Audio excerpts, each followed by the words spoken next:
राम राम राम भाई सारे भाइयों में। तो भाई आज हम बात करेंगे लकवा के बारे में। लकवा क्या होता है, ठीक है। यानी कि लकवा जिसको हम पक्षघात या पैरालिसिस भी बोलते हैं, तो ये क्या होता है। तो लकवे में क्या होता है भाई, हमारे शरीर का कोई हिस्सा काम करना बंद कर देता है। जैसे मुंह टेढ़ा हो जाता है, एक साइड काम करना बंद कर देती है। तो ये किस रीजन से होती है। देखो सबसे पहले तो क्या होता है, ये 99% हमारी रीढ़ की हड्डी में चोट लगने से, या भाई हमारे ब्रेन में कुछ प्रॉब्लम होने से, चोट लगने से इस चीज़ की हमें शिकायत आती है, तभी हमें लकवा आता है। तो जो लकवा आता है, लकवा आने से पहले हमें उसके कुछ सिम्टम्स भी आते हैं हमारे सामने, हम उनसे पहचान सकते हैं, डॉक्टर को दिखा सकते हैं। जैसे मान लो किसी को लकवा की शिकायत होने वाली है, तो लकवे में क्या होता है भाई, आप लोगों को पहले आपके शरीर में झुंझुनाहट रहने लग जाएगी, हाथ पैर सुन्न होने लग जाएंगी काफ़ी टाइम पहले। ये नहीं कि एकदम से ही आता है, एकदम से नहीं आता, सिम्टम्स आते हैं उसके बाद।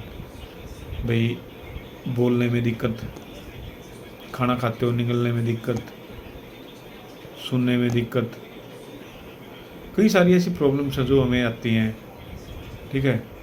तो भाई जो लकवा है वो एक, ये नहीं कि भाई किसी मतलब किसी तरीके से ऐसे ही आ जाता है, ऐसे नहीं आता। वो हमारे शरीर में किसी न किसी चीज़ की कमी होने के कारण या चोट लगने के कारण ये हमारे शरीर में लकवा आता है।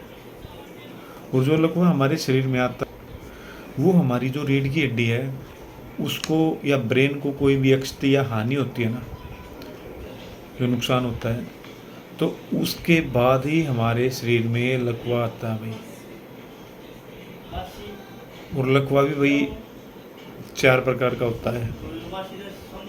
4 प्रकार के लकवा कैसे होता है, वैसे तो इंग्लिश नाम है, लेकिन मैं आपको एक नॉर्मल सी भाषा में बता देता हूँ, देसी भाषा में। एक तो होता है मुंह का, हमारा मुंह टेढ़ा हो जाता है। एक होता है एक साइड का, जैसे एक साइड काम करना बंद कर देती है इंसान की, कोई भी लेफ्ट या राइट, ठीक है। दो हुए, तीसरा होता है भाई शरीर से मतलब आधा शरीर, आधा शरीर में धड़ से नीचे का हिस्सा, पैर या से हमारी नीचे की आधी बॉडी काम करना बंद कर देती है। चौथा जो लकवा होता है उसमें हमारे शरीर के 4 अंग काम करना बंद कर देते हैं, वो कोई भी हो सकते हैं। तो जब हमारे शरीर में लकवा आता है ना, तो फिर भाई हमें बहुत सारी दिक्कतों का सामना करना पड़ता है, क्योंकि शरीर की क्या होता है, जब हमारे शरीर की कोशिकाओं को हानि पहुंचती है, तो उन कोशिकाओं को हानि पहुंचने के बाद उनमें कहीं ना कहीं कुछ ब्लॉकेज होती है, कुछ ना कुछ होता है, तो उसके साथ और भी बीमारियां आने के चांसेस हमारे शरीर में रहते हैं।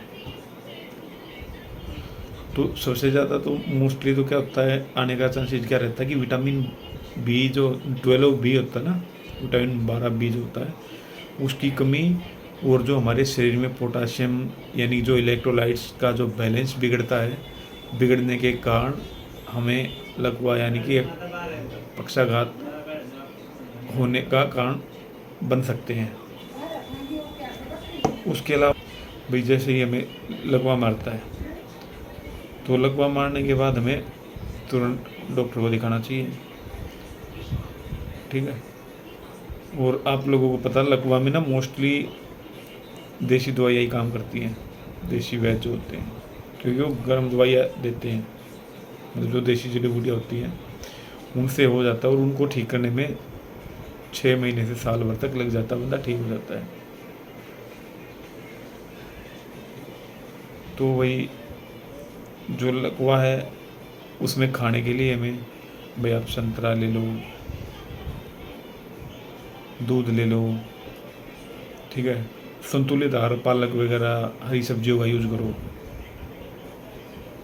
ठीक है ना, जिससे आपका इलेक्ट्रोलाइट बैलेंस भी बनेगा और आपकी जो ब्लॉकेज वगैरह उनके खुलने के चांसेस रहेंगे। साथ के साथ फिजियोथेरेपी करवाओ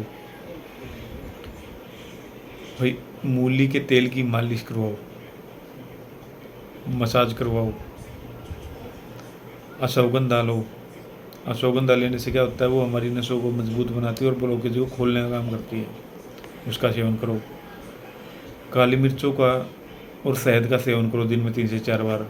वो गर्म भी होती है और वो हमारे शरीर को ऊर्जा यानी कि एनर्जी देती है, तो भी लकवा हमारा जल्दी से जल्दी रिकवर होगा।